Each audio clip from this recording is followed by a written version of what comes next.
Hey there, sickos. Jay the SickSaiyan here. Two things here. Channel update.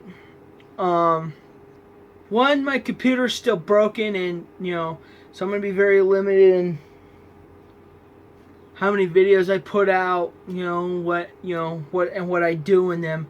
The other is, I'm very extremely sick, so I'm probably not gonna be making videos again for a while.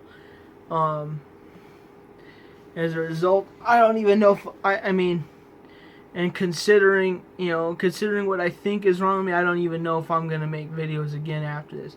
I'm gonna try though if I can. So, just try to bear with me and be as patient as you can. What else?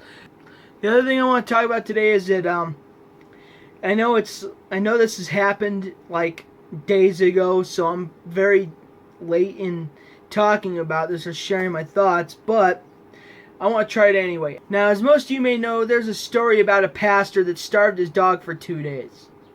And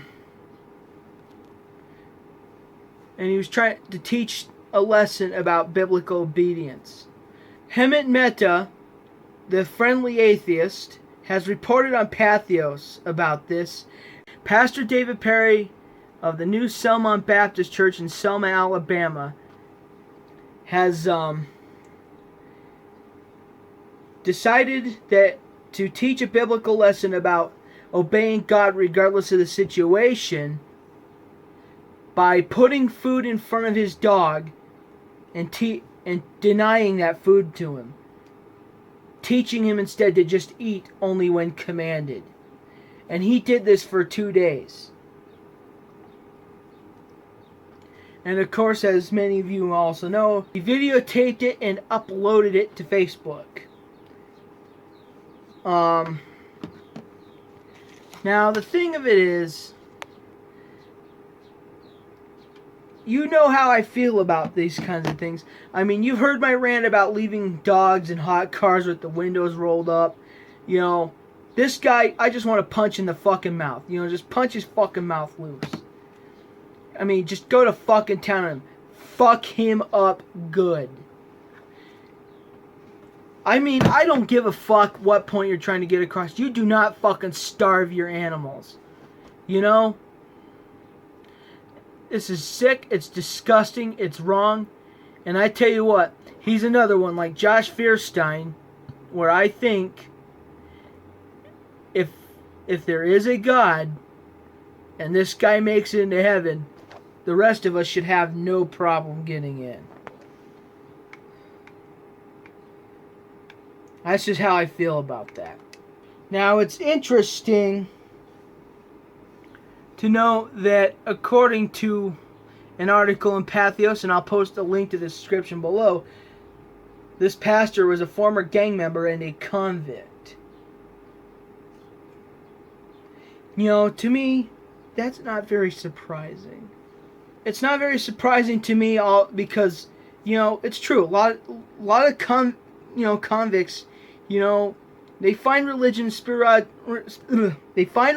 spirituality in prisons, due to the fact that they want to try, this is their attempt at trying to get better with society, turn from their life of crime or whatnot, Some of them also do it because they're going to, because they know because they're going to be executed. So I understand the rationale a little bit. Now, what I don't understand is why it hasn't worked wonders for some of the most famous preachers, like this guy, or Tax Cheat Kent Hovind, or Josh Diddler Duggar. I mean, there must be something wrong as to why biblical stuff has not done anything to help these guys not do criminal shit. But it also somewhat, the risk of committing a falsehood also makes me wonder, just how is it that a lot of these fucking Christians, especially these fucking pastors, are somehow tied to criminal acts? What the fuck? Something to think about, maybe. I don't know. I mean, that's not to say they're all bad people, But this one is. This one, and the ones I talked about, they're bad people. But anyway, going back to this, this person royally pisses me off when, because he's taking an innocent animal and abusing it the way he would abuse any human person. I mean, I'm sick of people causing suffering for a fucking fairy tale. I'm sorry. I mean, it's fucking fiction. It's stupid. It's fucking nonsense. And this motherfucker ought to be locked up. And if he isn't already, I want to ask, why the fuck not? Anyway, that's just my quick rant about that. But so anyway, and that's all I gotta say. Like this video, share this video. Don't forget to comment or subscribe. This is Jay the SickSaiyan. Scout your power levels later, sickos. Bonsai!